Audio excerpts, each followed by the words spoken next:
Welcome everybody back into Nerd Sesh. As always, I'm Carson Brabber and alongside me is Logan Camden, and we are officially on the eve of NFL kickoff. Unbelievable. I am so excited. We have already previewed every single team in football. Go back and watch all of our division previews if you missed any of those and want to catch up. Today, we are doing our final season preview content, giving out our award predictions and giving out our playoff and, of course, Super Bowl predictions. So, Logan, we'll start on the award side with the Big Daddy. Why not? Let's start with the big one. Who's your pick for MVP this year? I'm giving it to your Big Daddy, the boy Josh Allen, man. I think he Yes. I think Josh had a legitimate case to win MVP last season. And I have the Bills winning 12 games in my record predictions, winning the AFC East. I think if that's going to happen, it's going to be on the back of Josh Allen being elite. And I think he really did have a real case last year. Everybody just wants to talk about the turnover numbers. Everybody just wants to talk about all the drawbacks with Josh Allen's game. He had 4,830 total yards. That was number one amongst all quarterbacks that's passing and rushing yards combined. And he had 44 total touchdowns. You look at the raw passing numbers, 29 TDs to 18 picks, and you might be a little underwhelmed. He's one of the best rushing threats as a quarterback ever. He's also one of the greatest red zone threats of all time. The man had 15 rushing touchdowns last season. So I have the Ravens as my number one seed. That could indicate that maybe Lamar would have a chance, but I'm expecting damn near football perfection from Josh Allen. Once again, it's what he's consistently done over these past 3 seasons since he's hit, his true peak. And again, this is a Bills team with a lot of roster turnover. I expect this to be a good roster, but the thing that makes the Bills great is Josh Allen singularly, and he is going to carry this team. If they're going to win 12 games, as I've predicted, it's going to be on the back of Josh Allen. So I think he gets his first MVP award this year. Like I said, I think last year, Lamar, Josh, Dak, even Mahomes, if you wanted to make the case, I think had a chance. Josh, in retrospect, probably would have been my pick. I gave it to Lamar at the time, and I'm still okay with that. But looking back, I think Josh maybe had a better argument. And I think this is the year that he breaks through. Maybe we get a little voter fatigue for Lamar. And I think this is the year Josh captures that elusive award. Well, again, everybody's going to be shocked. I think Josh Allen's going to win an MVP this year as well. We're living up to our name here with the Josh Allen love.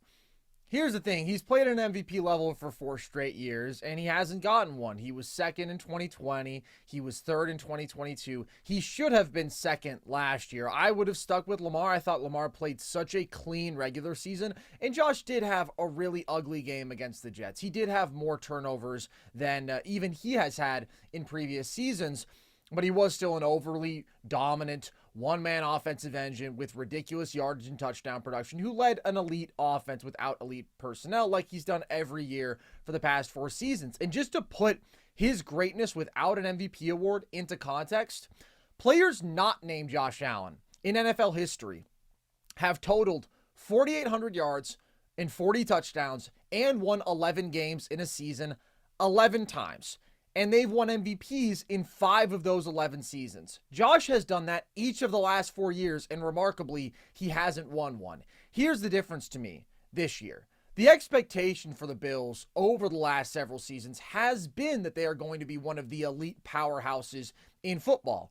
This year, he doesn't have Stephon Diggs. He has nothing resembling an established number 1 wide receiver. The Bills' defense has lost some big names, and I think some people might expect too much regression on that side of the ball, but also Matt Milano is hurt, going to be out for a good chunk of the regular season, so the defense could lag behind what we've seen in recent years in terms of regular season production and has definitely lost some name value. The division is tougher than it's ever been with the emergence of the Jets, who I think are a really, really good football team. So there is the perception that the Bills are vulnerable, that this is a much weaker roster, and I think that that is just going to highlight that Josh really is a one-man offense, that he is a one-man playoff team, that he individually drags you there, and the production is going to be overwhelming. I think he'll produce just like last year, just like the last 4 years, but I do think we'll see a few fewer turnovers than last year, I think he'll lead another top 5 offense. I think the Bills will win 11 plus games again. And at this point, I'm just not sure how you deny that. Lamar had a really, really exceptional season last year. Mahomes, it's always in the cards that he bounces back because he has better weapons. He has a dominant regular season. And I'm never in favor of saying, oh, this guy deserves a lifetime achievement MVP. I just don't think that should be the case. Like and a I don't think Garrett voter defensive fatigue should be player a of the factor. year. Settle down. We're not even there yet. And no, I do not agree with that. But people will make that case, oh, he's earned one. I'm not talking about that. I just think in a vacuum, Josh is going to have the strongest case because he has the least around him, and I think he'll have the most overwhelming individual production. Yeah, I do think it's going to be highlighted or hopefully emphasized more this season. I'm always skeptical about people giving Josh Allen props. It just seems like the popular take is to always shit on Josh because of his lack of playoff success, because of how turnover prone he is. Disgusting. So I am skeptical that people are ever, until Josh Allen wins a Super Bowl, I'm almost completely skeptical, Carson, that people are never going to give Josh the flowers that he so clearly deserves. So I don't know, man, because this is a award that is voted on. You know, it would take, I think, people having a collective awakening that, again, I just can't believe that hasn't happened yet. He has led out these last 4 seasons a top 10 offense every single season. 3 of those years, it has been a top 5 offense, right? Well, every single Logan, year. You're selling him short. 4 top 6 offenses, 3 of those years a top 3 offense. Correct. Thank you. You're welcome. Along with that, they have also been one of the elite teams on third downs, right? That is directly correlated. Best third down offense 3 or 4 years. That is directly correlated to the man that is under center, traditionally. Yeah. Until Sean McDermott says we're going to trot DeMar Hamlin out there. You know? Oh, goodness. I'm waiting for it. You know, to me, he's been the second best quarterback consistently in football the past 4 seasons, just behind Mahomes. And I'm waiting for the reckoning. Dude, and I don't know if you've seen the storyline that's popped up recently. The thing that I've been seeing more over everywhere else is that still Josh Allen is overrated. Well, it was because of the NFL player poll. Yeah, which is ridiculous. Based on what? Hilarious. Based on what, man? People just have this false image of him in their minds. I mean, we've talked about the playoffs, right? The ridiculous level that he's played at, giving you touchdown and yardage on a per-game basis that only Mahomes touches, and really taking care of the football, barely turning the ball over in the playoffs, leading a lead offense. It's been defensive issues. We can beat this dead horse over and over again, Logan. At some point, I feel bad. I feel like even people who like Josh Allen might be tired of us talking about him at this point. But just know that we're going to be on the right side of history here. I think he's a good pick for MVP. Yeah, that was the last thing. I'm glad you brought that up. That was the last thing I wanted to say is that people I saw were critical of us, or at least of me when I made my take about Josh and his playoff performance. And a prevailing takeaway from that, the consensus was that the pendulum's going to swing in the other direction because you're so far in the other one. The reason that we fight this battle so consistently and so adamantly is that because the discourse is always so far on the other side of the pendulum. Like, you know, we have to equal it out, and it's frustrating that it never seems to balance itself out. He's a real polarizing player, man. And he is. I've watched a ton of football, man. Josh is one of the best quarterbacks I've ever watched. I can Absolutely. say that with a ton of confidence. And yeah, I have no qualms about that. I just think it's the wrong narrative that is being pushed. And until Josh finally has the winning that goes along with his elite performance individually, I think that's when he's finally going to get his flowers. I hope and I pray to the Lord Almighty and the football gods that this is finally going to be the year. So I can stop fighting this damn fight, man, so we can put this baby to bed.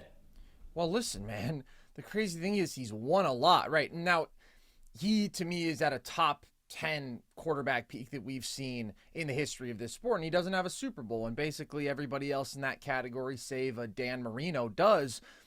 But again, people talk about it, and it's like, okay, the Bills, if I'm not mistaken, have the most regular season wins over the last 4 years, or it's them and the Chiefs. Josh Allen is tied for the most playoff wins since 2020, since he emerged. Tied for the second most playoff wins. Obviously, Patrick Mahomes is number 1, but everybody outside of that, it's like Josh is somehow held to an astronomically high standard and yet never given the credit of being clearly one of the 2 best quarterbacks in football. Let's move on from Josh. Is there a sleeper pick that you like if you were to have to get a little cheekier here with MVP? Is there any dark horse who you would ride with? Yeah, I mean, with how he played the second half of last year, I honestly could see Jordan Love maybe producing enough at that level. But again, man, it's really tough. Like, I think there is such a large gap between the top three quarterbacks of Lamar, Mahomes, and Josh that it's what I'm getting at is it's really hard for a pure pocket passer to surpass any of those guys. You know, like Dak, it was probably the pinnacle of what he did last year. 36 TDs, 9 interceptions, super efficient, the leader of his offense singularly, along with CD Lamb.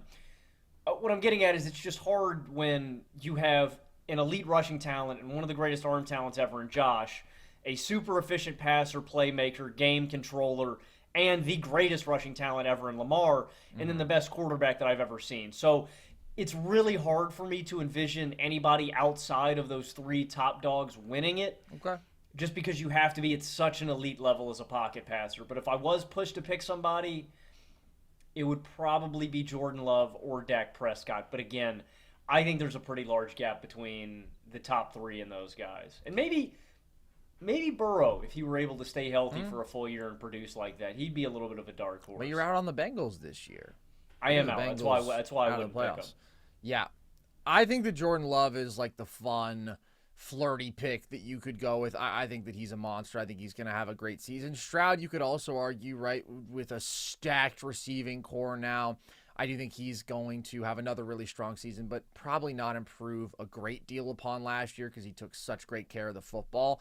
Love, to me, would be the guy who I look at, but I'm with you. I think it's Josh and Mahomes are the two clear front runners. I know some people are liking Jalen Hurts, I think because the Eagles are so stacked offensively, but I just saw a lot of regression last year. I think he would need to improve a great deal to be a guy I'm confident in those conversations. Last thing I will say, just to clarify on the wins stats, because I didn't have those up when I was referencing them off the top of my head.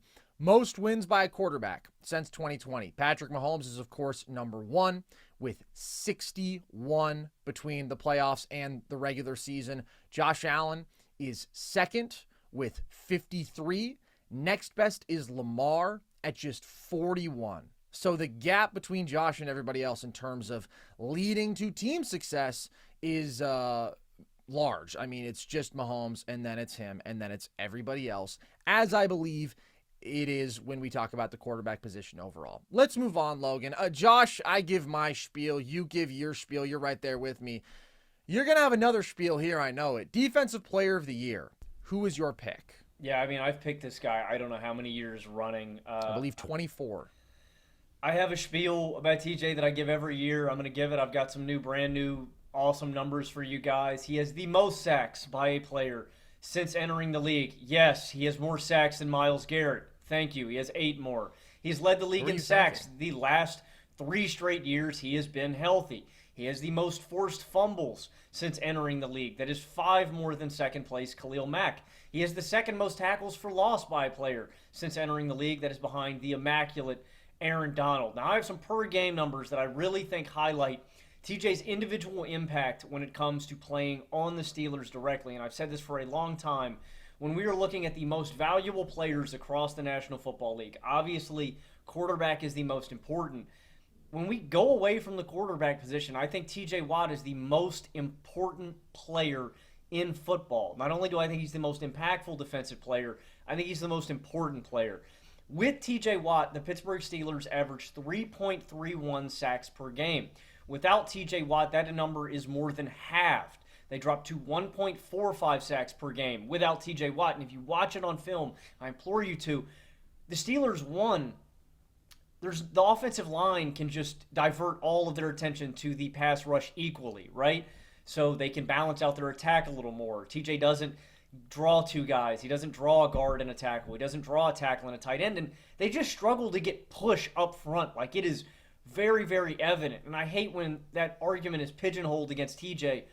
Oh, well, TJ plays with such a great defensive line around him, with such great guys up front. And don't get me wrong, Cam Hayward's awesome.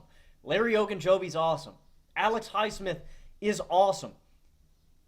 why don't those guys produce when TJ isn't on the field? Like, there is just a staggering difference when TJ is off versus when he's not. The defense as a whole, with TJ Watt, the Steelers allowed 19.8 points per game, under 20 a night.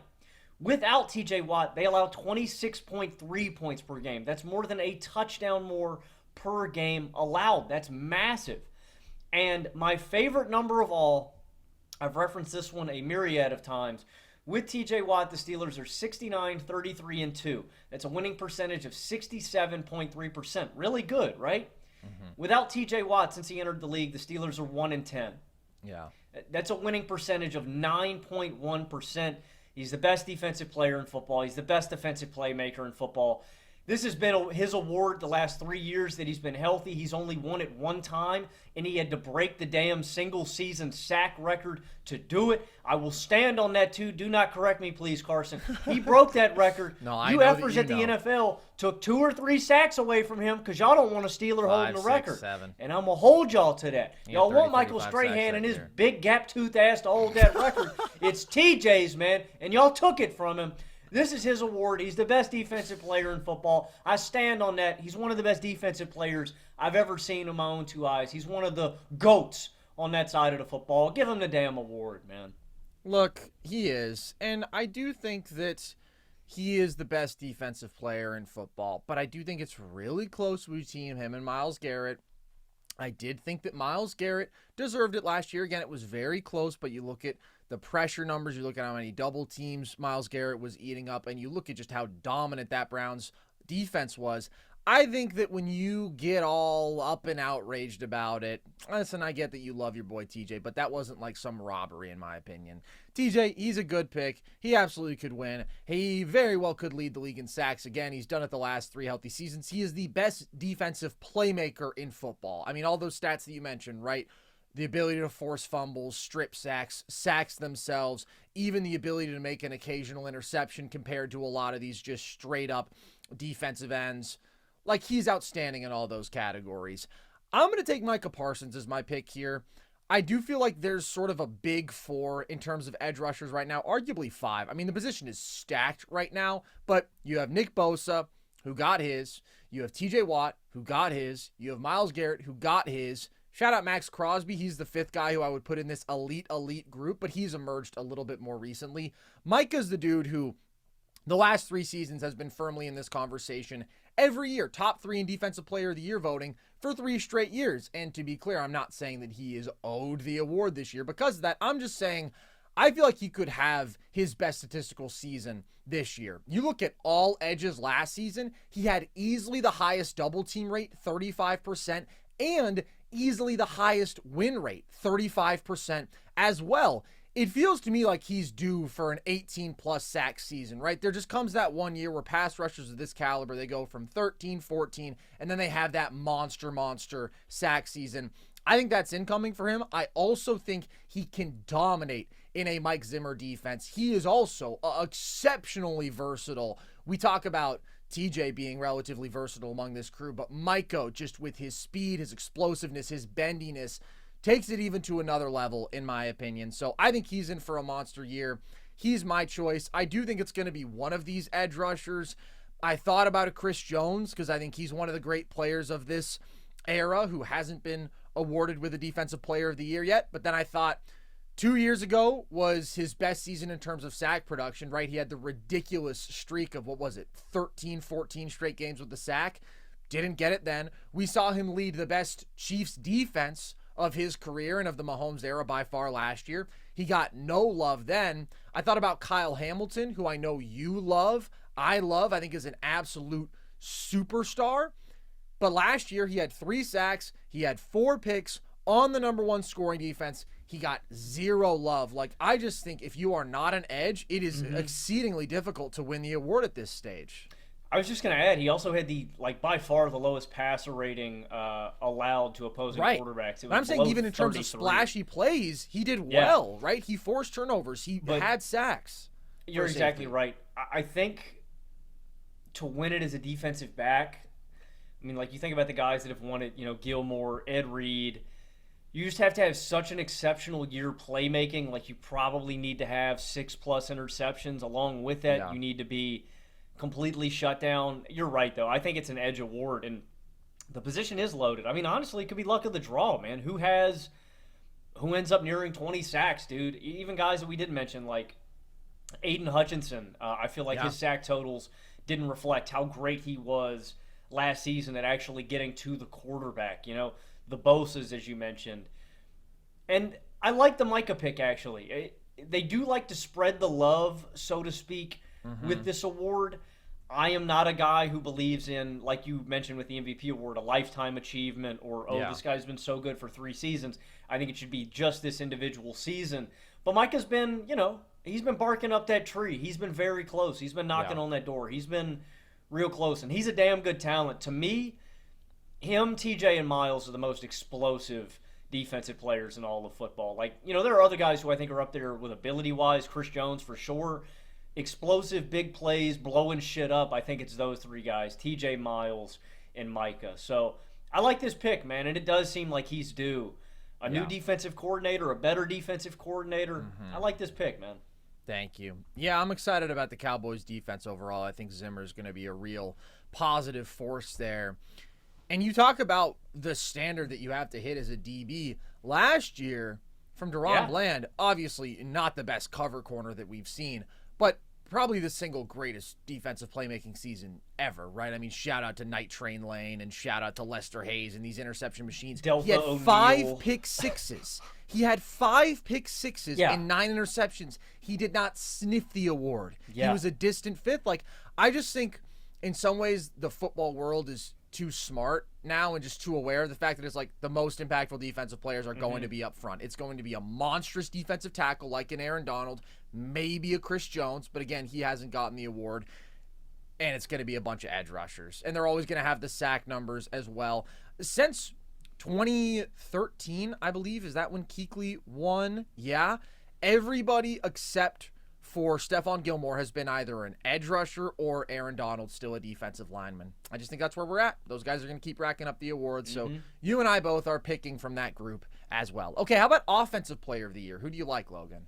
I'm going to take Micah Parsons' teammate, C.D. Lamb, here. And speaking of loaded, I mean, this is a loaded group as well. I could see McCaffrey, Tyreek Hill, Jamar Chase.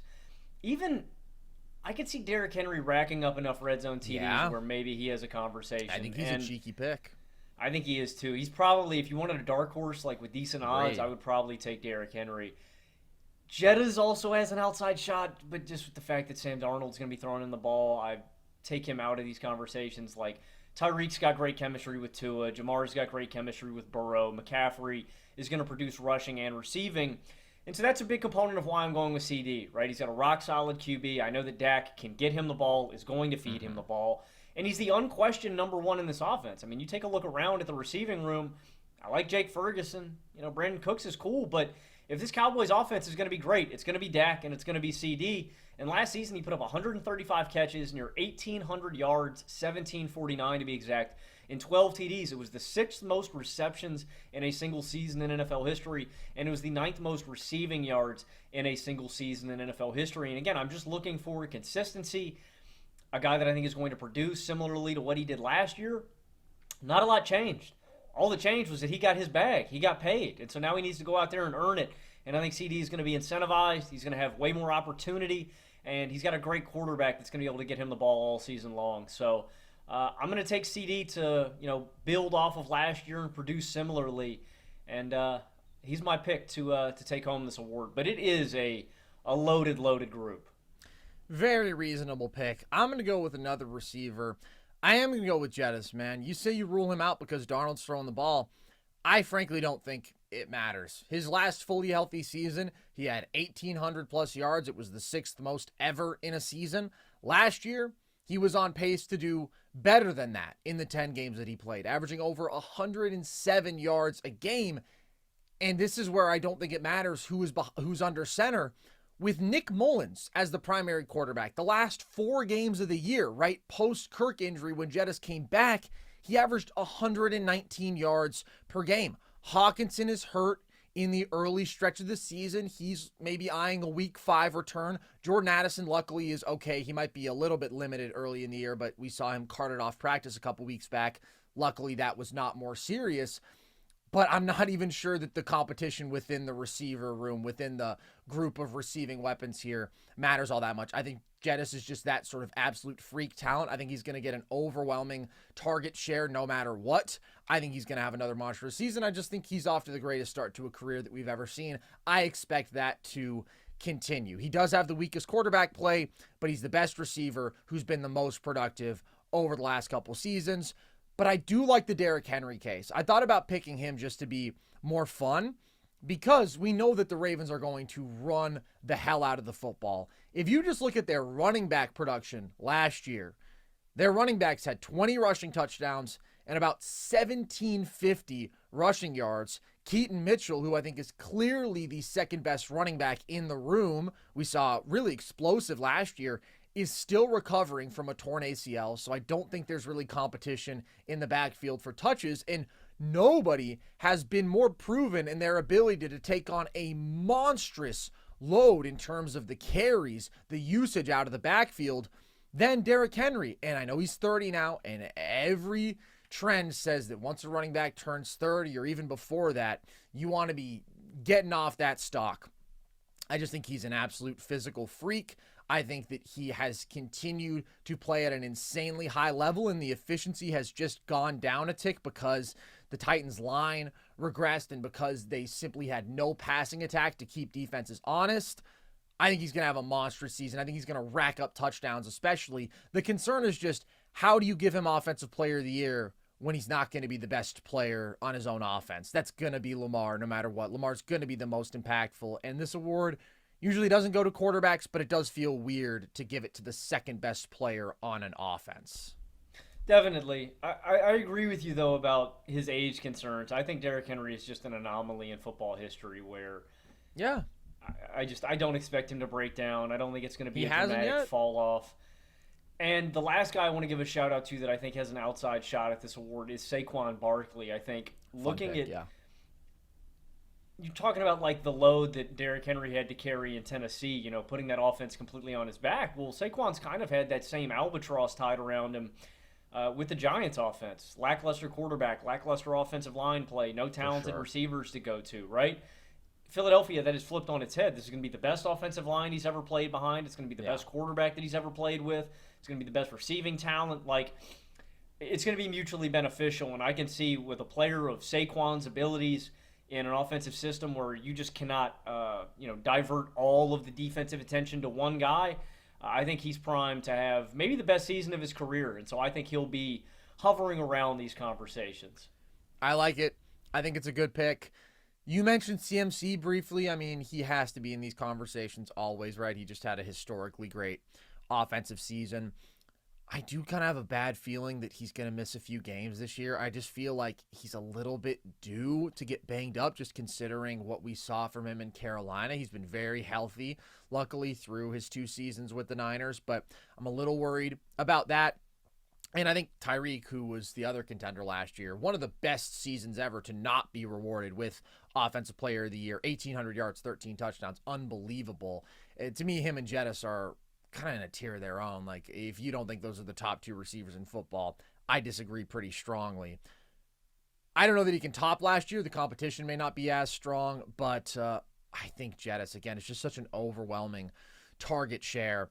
I'm going to go with him. NFL Week 1 is here, and a new season means new ways to get in on the action at DraftKings Sportsbook, an official sports betting partner of the NFL. Fans have spoken.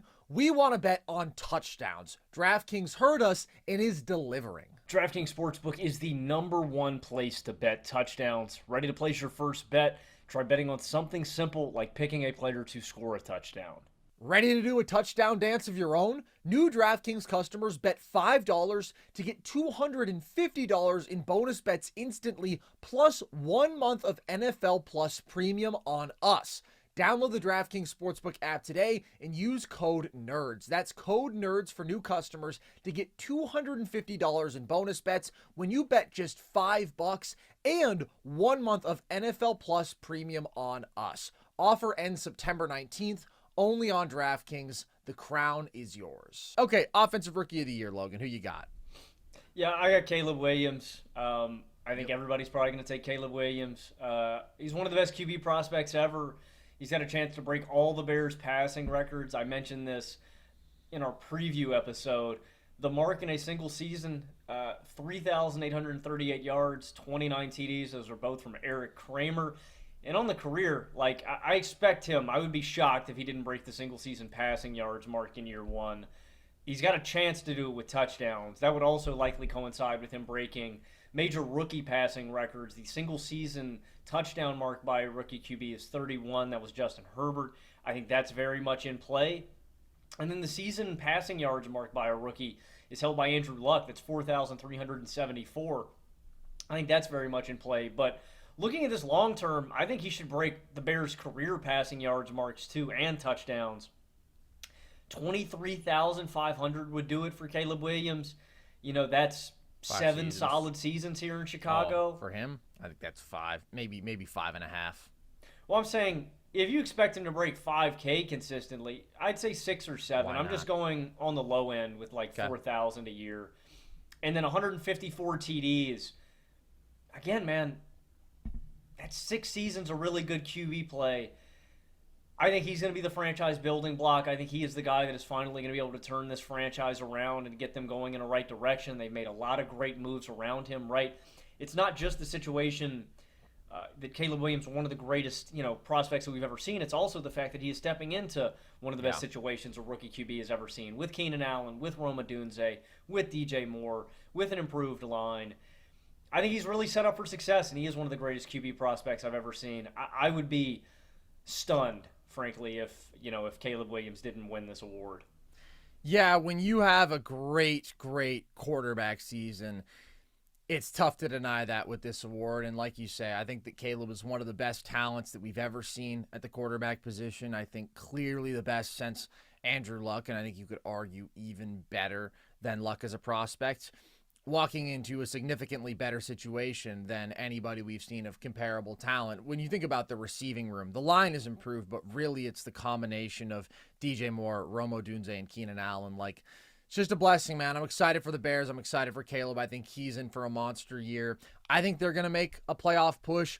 It's probably not going to be as clean a season as Stroud last year. I think you'll get a few more turnovers out of Caleb, but I think you'll get more production. I think you'll get more yardage. I think you'll get more plays with his legs.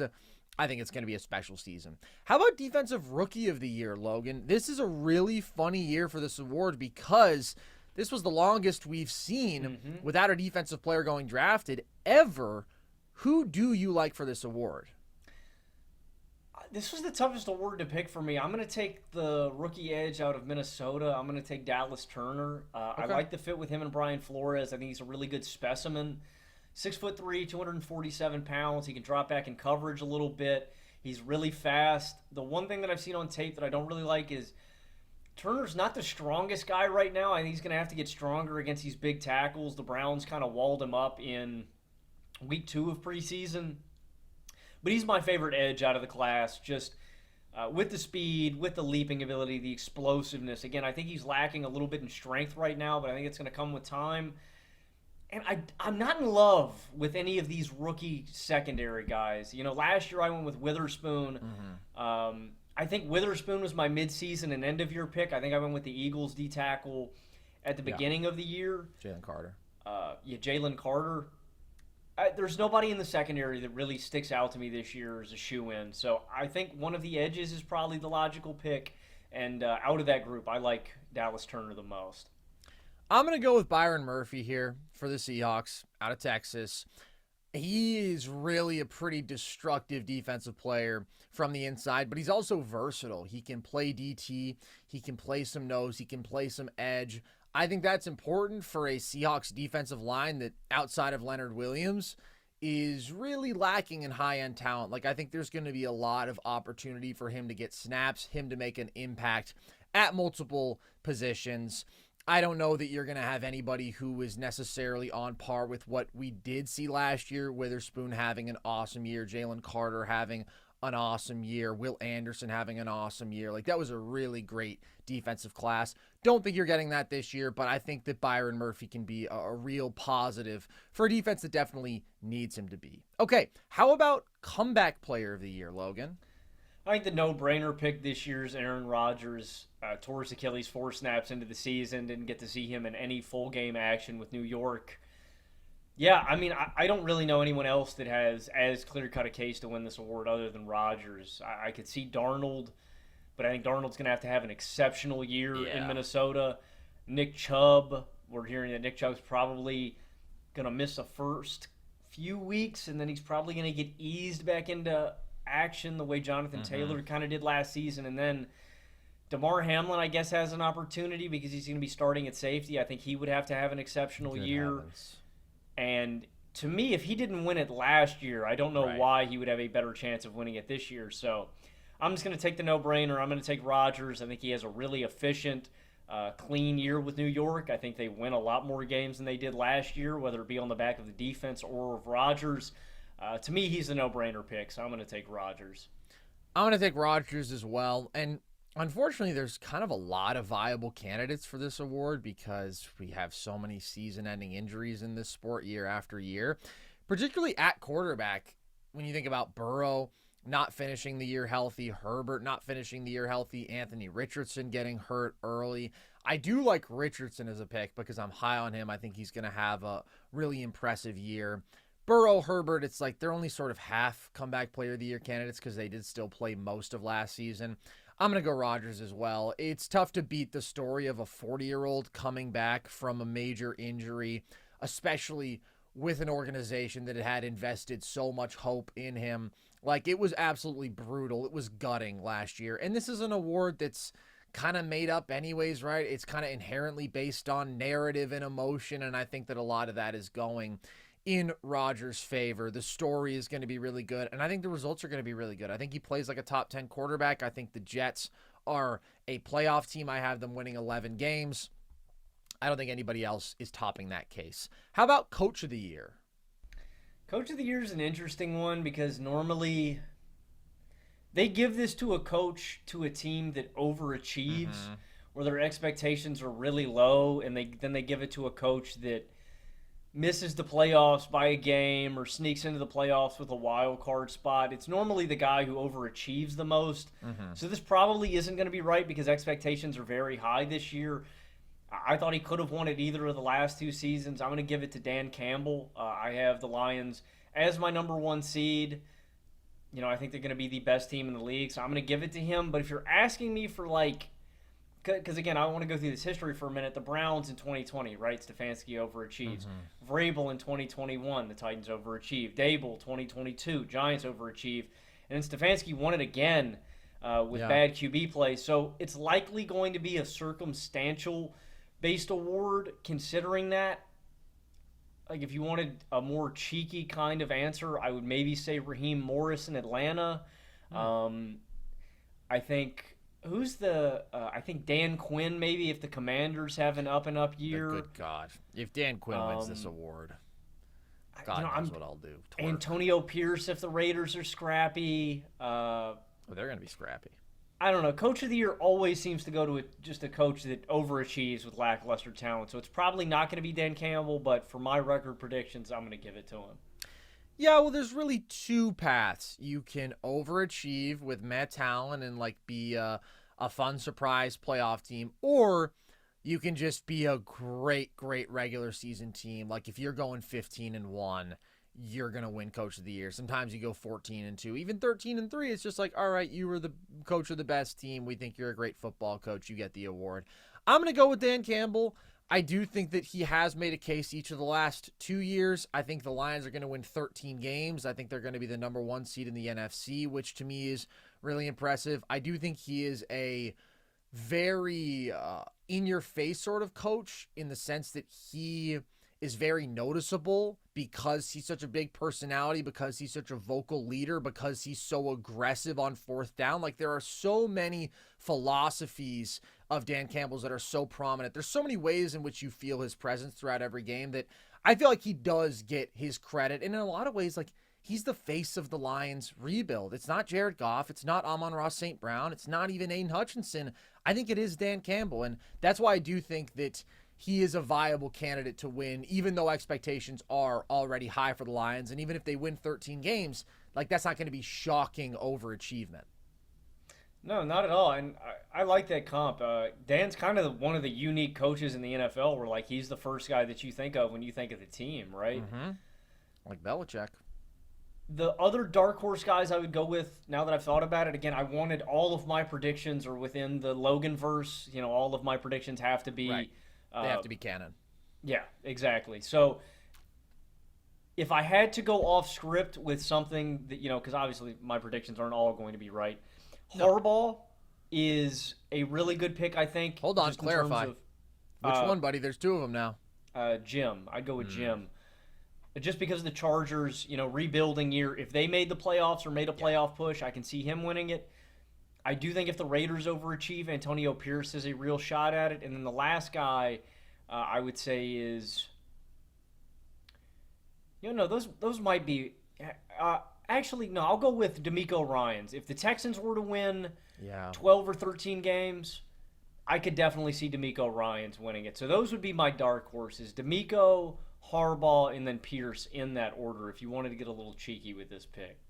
Yeah, the challenging thing for DeMeco is I thought he should have won last year. It's the same thing that we can talk about with Dan Campbell and the Lions in 2022. In some ways, like, that first surprise year, even though it won't be your best team, is your best chance because it does kind of come out of nowhere and because you overcome these odds and circumstances and turn a team around.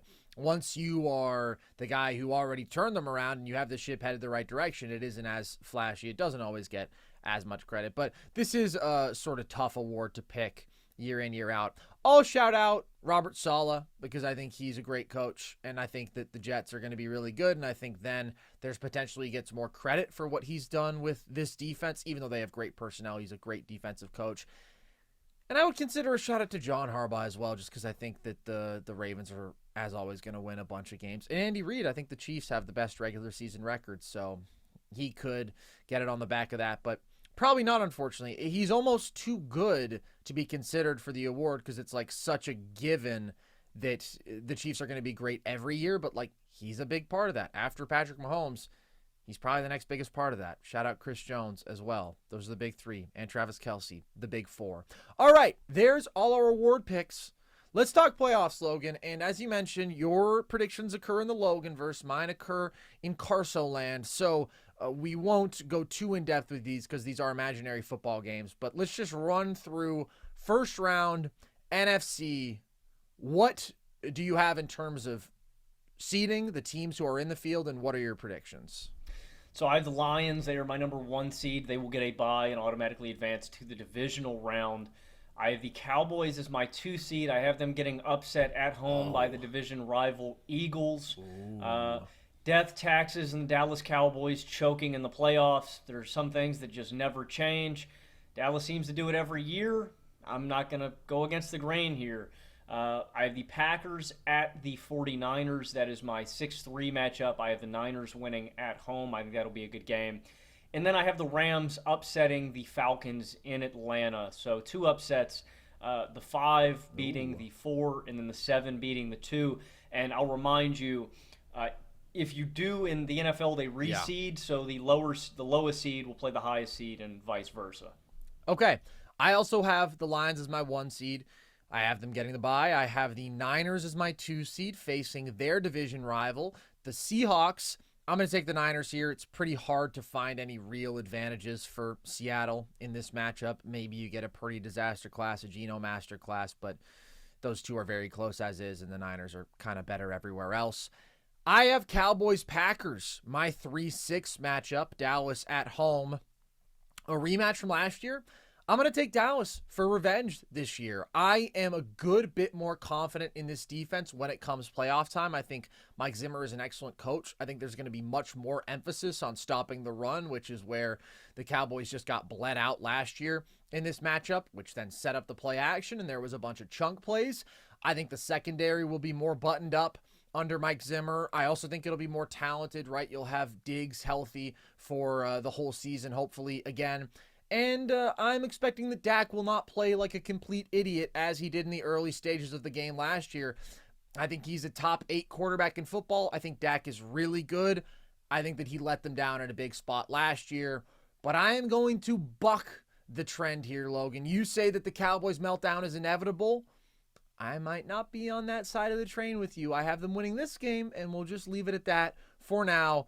And then I have the Eagles, my 5 seed, beating the Falcons, my 4 seed. I think the Eagles have the better quarterback. I think they have the better line. I think they have comparable skill position talent, and I think that they have a much more talented defense, although obviously their defense really underachieved last year. I'm expecting a bounce back from that group. I'm not all in on the Eagles. I still have some concerns about Hurts, his processing of the game, his decision-making, and I still need to see that defense snap back into shape, but I think they're better than the Falcons. That's not a high bar. That's a very weak division winner, the weakest division winner in football, in my opinion. And they have holes.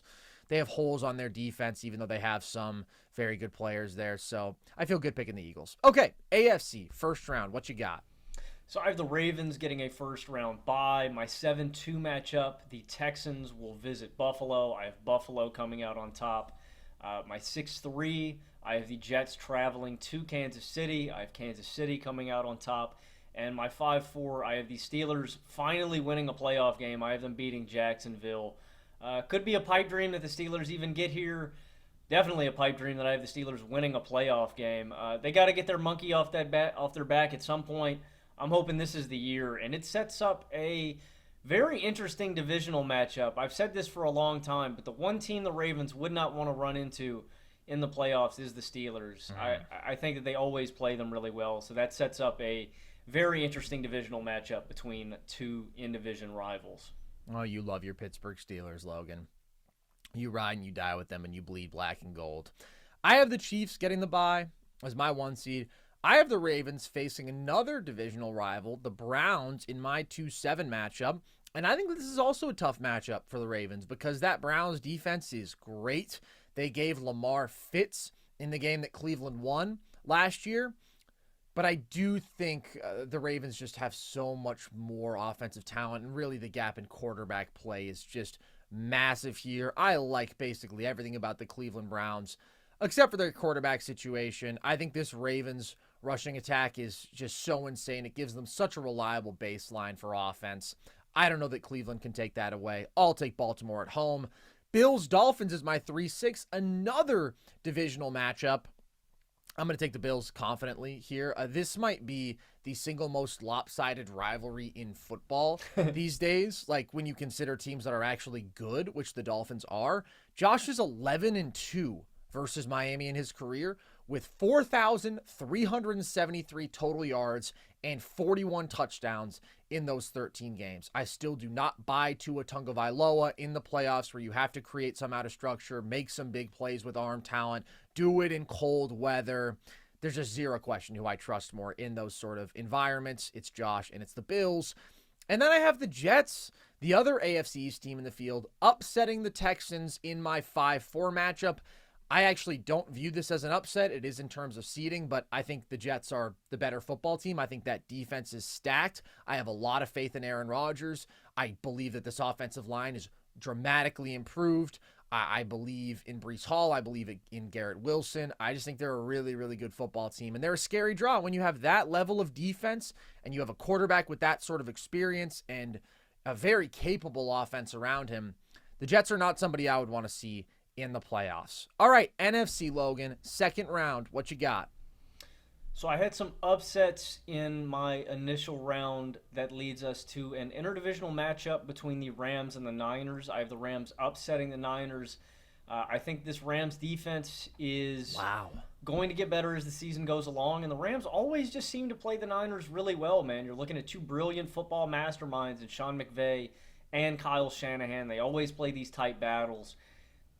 I got a ton of confidence in Matt Stafford, man. I still think Stafford can go toe-to-toe with just about anybody in today's game, and I think this would be a battle, but I'm going with a big-time upset. I'm going to take the Rams to advance to the NFC title game, and facing them there, We'll get a little bit of a little rematch from last year. I have the Eagles going down to the Lions in Detroit, setting up a Matt Stafford Bowl. Detroit versus the Rams, two quarterbacks playing against their former teams in the title game.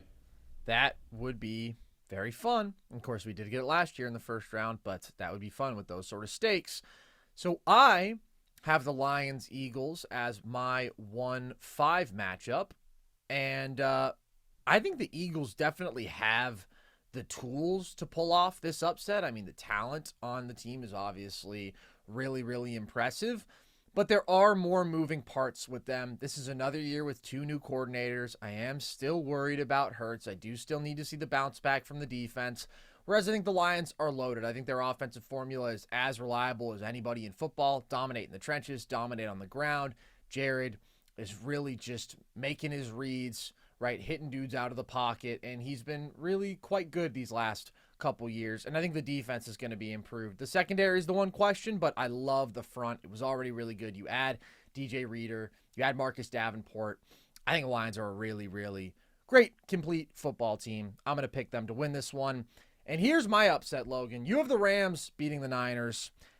I'm not as high on the Rams as you. We just talked about that. I'm worried about the defense. I love Stafford. I'm worried about losing Aaron Donald, obviously. I'm worried about losing Ernest Jones. I'm worried about losing Raheem Morris. I see the pain in your eyes already. I'm taking the Dallas Cowboys to beat the San Francisco 49ers. That Via Hemp been hitting different, huh, buddy? Damn. Dude, Just what as are you intended. I mean, I'll give you props on the bold scale. This Thank is you. like an 11 out of 10 on the boldness scale. Yeah. That's crazy. I mean, I wouldn't take the Cowboys to do jack in the play. They got to show me. I They know. got to show me, man. This is very bold. Let me introduce you to a concept that we use in the stock market, Logan. I'm buying low. I am buying low on the Dallas Cowboys. This is as if in early 2022, when the Costco guys had 1,000 followers, I was here telling you double chunk chocolate cookie is going to be sweeping the nation. Big Justice and the Rizzler, they're going to be the next big thing. That's what I'm telling you here with the Dallas Cowboys. Are you telling me the Cowboys bring the boom? I'm telling you, they bring the boom, and the Niners are about to feel the doom. Here's the thing. This makes me nervous, of course. What makes me really nervous is that neither of us have the Niners in the conference title game, because I think the Niners are the best team in the NFC. I think that they are the favorite. But listen, you can't go chalk all the way, all right? Life does not reward cowards. Fortune favors the bold, and I think fortune favors the Dallas Cowboys this year. Now, the Niners destroyed the Cowboys last year in the regular season. They beat them in the playoffs. The 2 years before that, I get it. Here's where I'm higher on Dallas, and I still have questions with them. I want to be clear. I don't have them as a dominant regular season team. I did up them from 10 to 11 wins because I had a couple extra wins lying around at the end of our regular season predictions. I realized that I like Dallas a little bit more than maybe I initially gave them credit for. I think their defense will be much more legit. Again, I think that with Mike Zimmer, they will be much better suited to stop the run, and I think that they will be better in the secondary. Those were really the two issues for them that emerged against really good football teams. The pass rush was always excellent, but it was stopping the run, and it was allowing some explosive plays on the back end. I think they're better there, and I think that they have the pass rush to cause chaos, and that's not a bad formula against Brock Purdy in this Niners offense. I mean, if you can really, really bring pressure, if you can force him to make plays under duress over and over again, which the Cowboys are as well suited to do as anybody in football, that's dangerous for the Niners. That's where you could see a couple of turnovers. And Dak should absolutely outplay Brock Purdy in a game like this. I understand people expect Dak to melt and crumble in the big game every time. I do think that in football, we can overreact to small sample sizes in the playoffs. I think that Dak is an excellent pocket passer. I think he was the best he's been last year, and I think that he played a bad quarter and a half, maybe, on the biggest game of the year for sure, but while his defense was also collapsing, and then everybody extrapolates that, and they say, okay, this is who Dak is, and he hasn't played great in the playoffs before that. I can't deny it. I'm just saying, I don't think a handful of games is necessarily representative of his levels at quarterback when we also see multiple full seasons where he balls out. And it's not like Tua where I say, okay, he has a clear arm limitation. He has a clear inability to create out of structure. I think he has the skill set to translate. He just needs to not shit himself. I do have a couple concerns. I don't think the line is going to be as dominant as it's been in years past for the Cowboys. And the running back situation is very concerning right now. I think Zeke sucks. I think that he is the worst week one. Hey, they got Dalvin Cook though, man. They got Dalvin Cook though. It's gonna be all right. Dalvin Cook would be, golly, the extra worst starter in football. I actually think Rico Dowdle is probably going to get the lion's share of the carries here. I think that Zeke again is really quite bad at this stage. I wouldn't be surprised if they went and they picked up some undrafted free agent or some other veteran midseason and he gets more touches than Zeke. He's better than Zeke. I think that they'll be able to do better at that position than Ezekiel Elliott, bottom line, and that assuages one of my concerns here. They have stars, man. I mean, they have a lot of elite football talent at multiple spots all over the defense, over the offense. They have one of the best receivers in football. It's still a good line, I think. I'm buying into Dak. I'm one of the few who still believes in Dak. I believe in Zimmer helping this defense a good bit. And like I said, I'm buying low. We're buying low on the Cowboys. We're taking them all the way to the moon. And let me tell you something, Logan. I'm not done yet. Oh, my God. Oh, my God. What did I fire you up? No, I got bit by that snake a long time ago. And once I got the venom out of my system, I said, you know what, man? I'm never getting bit again. Here's the thing, Logan. Can I say something real quick? Yeah, go for it. 31 teams will not win the Super Bowl every single year in the NFL. And why do people get out on the Bills? They say, oh, I've been there. I've seen them knock on the door. They didn't get it done. So people do the same thing with the Cowboys. Guess what? Sometimes in these single game elimination formats, you're just not quite good enough. Now, the Cowboys have had some actual meltdowns, which is different from the Bills and some other teams that we've seen come up just short. But you know what, Logan? You know what? John Elway was a choker. The Broncos were the team you wanted to never pick in the playoffs until they weren't. And sometimes that's just what happens. Sometimes when you're an elite football team year after year, it just takes the year that things go right for you. And I don't think things can go worse than they did last year for the Cowboys in the playoffs. That's for sure. We will see. We will see, my friend. I respect the boldness. As we move on to the AFC divisional round, I get a little wonky here. I'm not going to lie to you.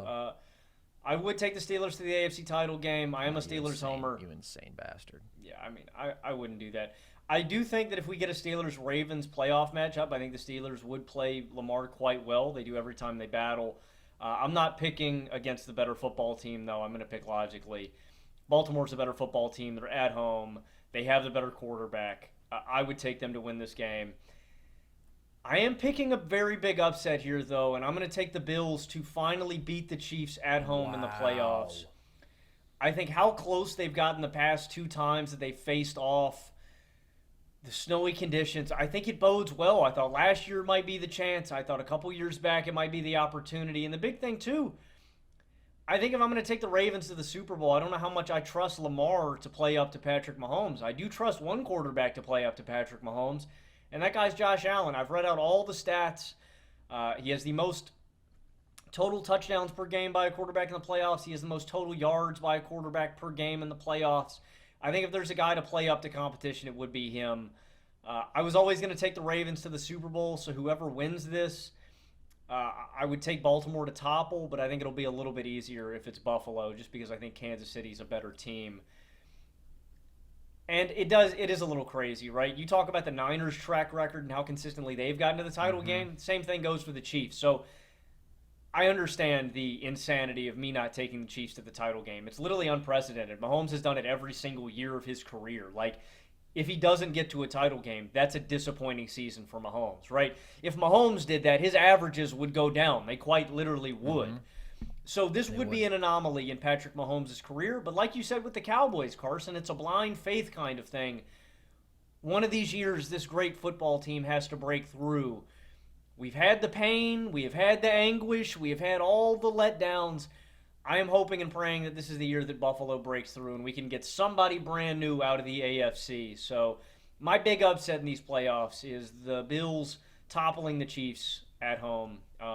Bills will advance to the title game. It's inspiring. It could bring a tear to my eye. I don't know if this is the year, because I do think that this is the most complete Chiefs team that we've seen. And obviously they did it last year with the most limited offensive personnel that they've had right in front of my very eyes, Logan. I watched Tyler Bass miss that field goal in the freezing cold, and I very well may have died in that moment. It's tough to pick against Patrick Mahomes. If there's a quarterback who can go toe-to-toe with him, who can beat him, it is Josh Allen. However, I think that the Chiefs not only have the best quarterback, the best player I've ever seen right now, they also have the better football team. And do they also have home field in your Logan verse? No, so the Chiefs Chiefs would be going to Buffalo. All right. Well, that makes it a little bit more doable. Not last year, obviously, but I like it, man. I'll always appreciate the Bills' love. I have the Chiefs beating the Jets here. I do really think that the Jets are dangerous because of that defense. However, I think the Chiefs' defense is still really good. I think that their receiving weapons are significantly better than last year. I think they found the run game down the stretch last year in a way that they haven't previously, and they have Patrick Mahomes. So I'm not losing sleep over that one. Then I have Ravens-Bills. This one was really tough for me because I do trust Josh a good bit more than Lamar Jackson in the playoffs. We talk about Josh, right, playing damn near flawless football in the playoffs, giving you, 26 total touchdowns to 6 turnovers over the last 4 years in the playoffs. Monstrous yardage through the air and on the ground. And Lamar struggled in the small sample size that we've seen of him in the playoffs. However, I think last year he played a very bad game against the Chiefs. I don't think that's who Lamar is in the playoffs. I think he has improved as a passer. I think we'll see more of that this year. And I think that the Ravens are just checking more boxes, ultimately. I think that their defense is more talented. It's an excellent, excellent group. I think the addition of Derrick Henry does make this offense more dangerous. I actually think the Ravens have lost a little something from last year.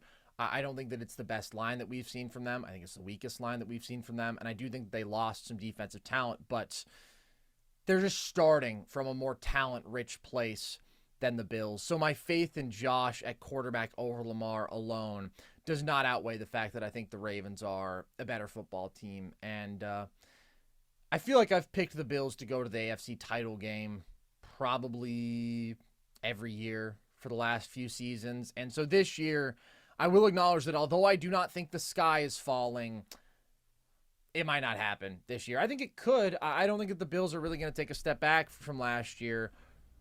I don't know why DeMar Hamlin is starting at safety. That alone freaks me out, but I don't think that that'll still be happening come playoff time. The Ravens are just a more complete, talented team. I also do applaud your objectivity, man. I'm going to be honest. If I was a Bills fan and Josh Allen was my quarterback, I'd pick Josh Allen to win MVP every year, and I'd pick the Bills to win the freaking Super Bowl every year. Beautiful. So, hats off, man. I mean, part of me was like, everybody is out on the Bills. Not everybody, but, I see people picking them to miss the playoffs, and I just disagree with that. So I was like, I do still like Josh more than Lamar by a good bit in the playoffs. I try to talk myself into it, but I will put my super objective hat on here and pick the team that I think is the better all-around football team. Summer is heading into the bottom of the ninth, but with football season coming in hot, don't let those high summer vibes hit the bench. Change the game and elevate your everyday with Via. Via gives you the freedom to blaze your own trail and get fully legal hemp and cannabis products discreetly shipped to your door in all 50 states. That new training schedule hitting you hard? Via's Relief line, designed to support your relaxation and restoration, is the ideal companion to level up your post-gym recovery and alleviate those aches and pains from years on the field. Oh yeah, Carson. Via's organic flower is grown carefully and rigorously tested to ensure the highest quality, free from harsh pesticides or nasty chemicals. Via is also well renowned for their award-winning THC and THC-free gummies. Premium indoor THCA flower, soothing topicals, and calming drops, all crafted from the highest quality hemp sourced from trusted, independently owned American farms. Trusted by a number of professional athletes at the top of their game and over 500,000 happy customers for their wellness needs, Via is the brand everyone's raving about. So if you're 21 plus, check out our link to Via's website in our description for 15% off. And as you can see here, we've got some beautiful Via products on hand, which we both love. We've got Cloud9 here. just delightful if you want to relax, take a load off, chill out. It's the perfect option. And as we mentioned, they have THC-free options. So everything from 0 to 100 milligrams of THC, you have it all at your disposal with Via. If you're 21 plus, check out the link to Via in our description and use the code NERDSESH to receive 15% off. After you purchase, they ask you where you heard about them. Please support our show and tell them that we sent you. Prioritize your recovery and enhance your everyday with Via. All right, championship games, Logan. What you got in the NFC? As I alluded to earlier, I have the Rams traveling to Detroit. I'm all in on Detroit this season. One of my tenets of a great football team is that you are strong in the trenches. I think the Detroit Lions are the strongest trench team in all of football, and they are really built out really well. I like their linebacking core. I think that they have gotten better in the secondary, and I think this is going to be one of the most explosive offenses in all of football. I trust Jared Goff to float the boat. I trust Jahmyr Gibbs and Montgomery to give you a lot on the ground. I love the receiving group, Laporta, Amon-Ra St. Brown. You got a home run hitter in Jamison Williams. I just think that the Detroit Lions are the most talented team in all of football, top to bottom. They've got a rock-solid formula. They've got a rock-solid culture. And again, it's the trenches. I'm going to pick the team that is best in the trenches, and I think Detroit is up there for the best trench team in football. I think Stafford can make every throw. He can go toe-to-toe with anybody. And I really think the Rams are a good team, but I think the Lions are the best team in football this year, so I'm going to take them to the Super Bowl. Well, I like the pick. I really am high on the Lions as well. I have them losing to the Dallas Cowboys, Logan. The buzzsaw that is the Dallas Cowboys. I have them going to the Super Bowl. I knew you were going to take the Lions, and I said, no. I will not be matching my buddy Logan on this. I do think that there's good reason to think that this could be the Cowboys' best postseason, and I do think that there's good reason to pick them over the Lions. I am again betting on that defensive improvement, as we talked about. I haven't really talked about Eric Kendricks, but I do think that he's a big, meaningful addition to that group. I think is really an excellent fit schematically in a Zimmer defense. Important that they bolster that linebacking core. And there's two things that, to me, if you are winning in those two categories, you can be a contender. You can be a favorite to win any football game at any time. That is defense, and that is quarterback. And when I look at this matchup, I think that the Cowboys have the better defense, and I think that the Cowboys have the better quarterback. And although I think that Jared Goff has really buttoned things up the last couple years and has become a more efficient, smarter football player, I do still think there are the moments where, first of all, he's a statue. He's one of the least mobile stars in the league. So if you are really, really getting pressure home, like the Cowboys can, it's a great line they're facing, but that is a dominant pass rush. That is, to me, the best edge duo in football with DeMarcus Lawrence and Micah Parsons. That can be problematic. You can force Goff into a couple mistakes. And then offensively, I think that Dak could have a field day against the secondary. That's the one thing that still concerns me about the Lions is that secondary, because I love their front defensively. I really like the linebackers. The front seven to me is good, and that's why they have the path to being a contender, because that offense is awesome.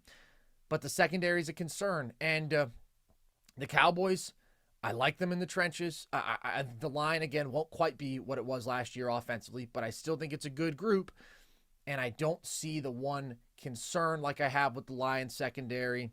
And they got the quarterback and they got the defense. I get it. Both of those things let them down in the playoffs last year, which is ironic. It is very ironic. They both let them down in a big way. I'm betting on a changing of the tides. I think their talent, their overall production says that should not be the case. Going with the Cowboys. Got them in the Super Bowl. Yeah, I got nothing, man. I got nothing on the Cowboys. I mean, this is the thing. I knew everybody was going to hate this take. I know everybody would hate this take. From Logan to Stephen A., nobody likes this take. Everybody hates the Cowboys. And last year was maybe the pinnacle of Cowboys clowning because it was like their best team, and then they were a disaster in the playoffs. And that's why I'm telling you, I'm buying low. Well, it kind of reminds me of like a no-sweat bet, right? When you join DraftKings or something, right, and you had $5 and you get $250 in bonus bets, right? Multiple Logan ads in the last few minutes. Unbelievable, this guy. It reminds me, it's kind of like a no-sweat take here. I mean, if the Cowboys go out in the first round like they always do, you go, oh, well, they blew it, like they always do. But if they get to the Super Bowl, you can go, oh, was the one guy that told you the Cowboys were going to do this. So I think there's a little sweat to this bet, man. Because it's the Cowboys. I mean, I'm sure that everybody is going to be commenting, what an idiot, what a buffoon. Hasn't he seen the last few years? Doesn't he know Dak's a bum? Jerry Jones, let's get that guy out of here. Well, that's why I'm not going to take the Cowboys to do anything until Jerry Jones is no longer the owner of Dallas. I think he is hovering over this team like a plague, a man. Ghoul. And, racist ghoul. And I just don't think they're going to be able to do anything until Jerry's out of the organization. All right, man. You and everybody else, me and the people of Dallas, we're in on our boys this year. All right, AFC. What you got? Respect, man. I've got the Ravens beating the Bills. This game would take place in Baltimore. It's the Derrick Henry edition. I still think the Ravens are one of the most talented trench teams in all of football, like the Lions, too. They're very talented outside there. They now have a legit wide receiver in Zay Flowers. They have Mark Andrews. They have Isaiah Likely. Now that they have Derrick Henry in the fold, that takes, in my opinion, an immense amount of pressure off of Lamar Jackson to be this team's one-man offense. And you've given him, just a game breaker, a guy the defenses are going to have to mend and mold their defense around stopping. That's just a really hard duo to take down in the backfield. I think they're really strong in the trenches, and I think this is the year they break through. Again, it's going to be dependent on Lamar making the throws. I'm not going to dress it up in some way that it's not. It's going to be dependent on Lamar playing up to his ceiling, making the throws, being strong in the pocket, making great decisions. I think this is the year that Lamar can do it. As a friend of the show, Peyton T. Gallagher, pointed out, this would place Detroit and Baltimore fans in New Orleans. I think that is a rowdy, rowdy Super Bowl. The place may be burnt to a crisp to the ground by the end of it. A war may ensue down there in the bayou, but I think it'd be a really fun game. And, these have been my teams since the start of predictions. I'm riding with it. I've got Detroit and I've got Baltimore in the Super Bowl. Respect, man. I have Baltimore losing to the Kansas City Chiefs. My faith in the Kansas City Chiefs at this point is basically at an all-time high with what they did last year and the fact that I think that they improved. And as we've discussed, I think last year was the Ravens' best shot on paper, certainly, to get this done. They were the most talented team in football. Now they lose numerous important players on the offensive line. Morgan Moses, Zeitler, defensively losing Geno Stone, losing Patrick Queen, losing Jadeveon Clowney. I still think that they are going to be very good. Mike McDonald, too, yeah. And they lose Mike McDonald, of course, a great defensive mind. I just think when you give Patrick Mahomes speed like he has this year, and you still have Travis Kelce, what he does over the middle of the field, what he does against the zone, so consistently getting open. I really like Rashee Rice. And you pair that with a defense that, yes, loses L'Jarius Sneed, which matters, but was amazing last year and still should be very good. That's not a formula that I can pick against when you have the best quarterback in football, best quarterback in NFL history on the field. So last year they were obviously very vulnerable. Like, they won, but they won a lot of close games. Bills game, Ravens game, Niners game, all very, very close. Anything can happen in a one-game format. If you think it's boring to pick the Chiefs, I get it. But my God, man, they are just an absolute juggernaut that I think is at the peak of their powers. And to not pick them this year, to me, I would just feel like I was overlooking the best team in football, the team that I should pick. And historically, doing that to the Chiefs has not been the correct business decision. But all right, you've got Lions, Ravens. Who do you have taking it home, Logan? Yeah, and I will say, I a little part of me, I think the Ravens are the second best team in the AFC. A little part of me just doesn't want to be boring, and I want to pick something new. If I was picking with the trends and my brain, I would go Chiefs-Lions, but I want to mix it up a little bit. I want to get a little bit creative here. Sure. Get creative. You're an artist. I'm going to take the Lions to win their first Super Bowl ever, though. I think this is the year that they finally break through again. As I've mentioned leading up to this, I think they're the strongest trench team in football. They've got a ton of talent on the outsides. If this defense, I think they marginally improved last season. I was expecting the Lions were a favorite team of mine last year. I was predicting them to finish near the top of the NFC. And a big part of that was the fact that I thought the Lions' defense was going to improve massively over the course of the year. They didn't. This is the year with another year of really good experience under their belts and playoff experience. I'm expecting a tangible leap. Also, with the fact that they've invested so heavily in the secondary spot in the offseason. They drafted a corner with their first 2 picks in the first 2 rounds, so they've invested there. They've been a young defense the past couple of years that has improved, but it's the trenches. When you add a guy like Kevin Zeitler, and the fact that they've added DJ Reader into that fold, I think that their advantage in the trenches has grown even more, and that's how I'm going to go with it. And as long as Jared Goff doesn't have a classic Jared Goof moment, I think they can get it done. So I'm going to take the Lions to finally win the Super Bowl, man. It kind of feels weird to say that, considering that they've been in the gutter with like the Browns and these throwaway teams for so long, but the Lions are real contenders. It's time to wake up, and I think Dan Campbell's going to get the job done, man, and we can throw a party. Honestly, an ideal scenario, I would love, Carson, if we could get a Lions-Bills Super Bowl, and then we just be happy with whoever wins, man. Somebody finally gets their first trophy. Yeah, personally, I would not be happy if the Lions won that game, but overall, yeah, it would be great to see a Detroit Super Bowl. So I like it. I do really, really think the Lions are a contender. It's just to win it all, I got to see improvement from that secondary, and it's got to be a hell of a run from Jared Goff because he's good. He's above average. But if we just look throughout the course of NFL history, normally a Super Bowl requires elite quarterback play. I don't know if you're getting that from Jared Goff for 3 or 4 straight games. Those are just my 2 concerns that remain with the Lions. I am going to take the Kansas City Chiefs to win it. The Cowboys' magic stops here. And I was tempted to maybe take somebody in the AFC to upset Kansas City because I think that's where the biggest threat is going to be unless it's the Niners. I think, who ironically I did not pick because I'm not going chalk. I'm not running back last year's Super Bowl. I would be pretty shocked if the Cowboys beat the Chiefs in the Super Bowl. I think that the Chiefs formula is so consistent, and whereas we have seen some key elements of the Cowboys' formula to success melt down in big moments, we haven't with the Kansas City Chiefs. They're always nails. They are always dialed in. Patrick Mahomes is always perfect when it matters most, and the defense doesn't have lapses. Like, they're brilliantly coached. They are great at the most important positions. And this is what they do. They go out there, they win Super Bowls. This would be the first time a team has ever won 3 Super Bowls in a row, though. So I mean, it would. And I'm not counting it out because the Chiefs are immensely talented. They're really well coached. They have the best quarterback I've ever seen. I'm definitely not counting it out, but it would be truly historic, man. For sure. And they're already in the very select group of teams to win 3 and 5. It's the 70s Steelers. It's the 90s Cowboys. It's the Pats twice. And I think that's it. And then it's these Kansas City Chiefs. So history's being made, man. And there's a first time for everything. And I think that this very well may be it for the Kansas City Chiefs. All right, everybody. There you go. Prediction time is over.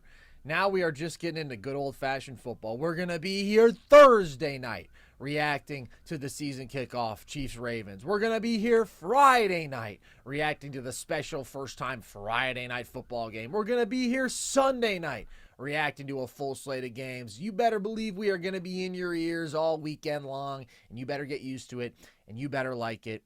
Logan, what is the single thing that you are most excited for this football season? Steeler game. Oh my God! Really, 17-14 in the year 2024. That's beautiful. T.J. Watt eat a right. Well, yeah, tackle obviously. alive, All right, man. I could say Josh Allen. Here's what I'll say: excluding your team, I'll go first to buy you some time to think. I think I'm most excited to watch Caleb and the Bears offense. I think I'm even as a Steelers fan, I'm so excited to see Derrick Henry and Lamar Jackson. I mean, awesome. seeing 2.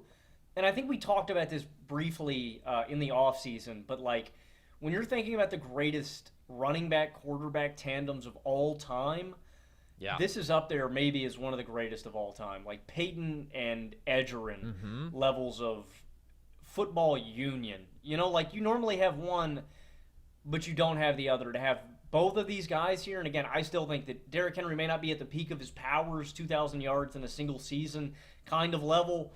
I still think he's super impactful. And that scares me as a Steelers fan getting matched up against them, but I'm super excited to see how they utilize them, the stress that it puts on defenses, and wrap it up. I think I'm really excited to see Aaron Rodgers take the field again and to see how much he can help the Jets. You know, just knowing how bad their quarterback play has been the past 2 seasons and how angry that has to make your defense and your fan base, Yeah. just knowing that they're going to have competent QB play, I'm really intrigued to see how much better the Jets offense gets this year. And I don't know, man.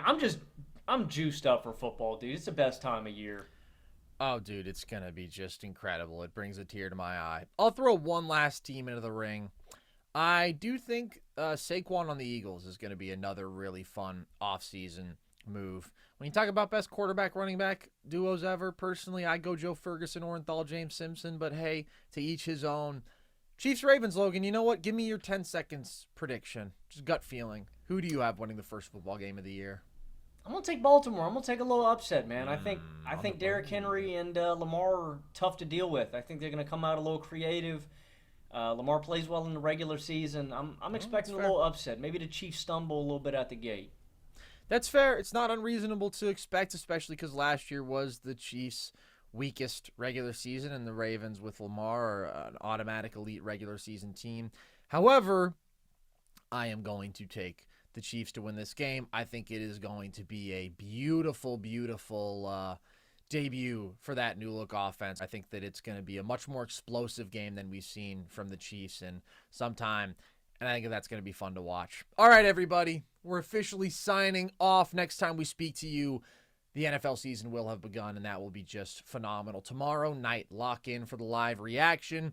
If you want more of our content, that we have plenty of it, all of our season preview content is on our YouTube channel, as is a bunch of trivia from throughout the summer, as is a bunch of NBA content, rankings that we've done throughout the offseason.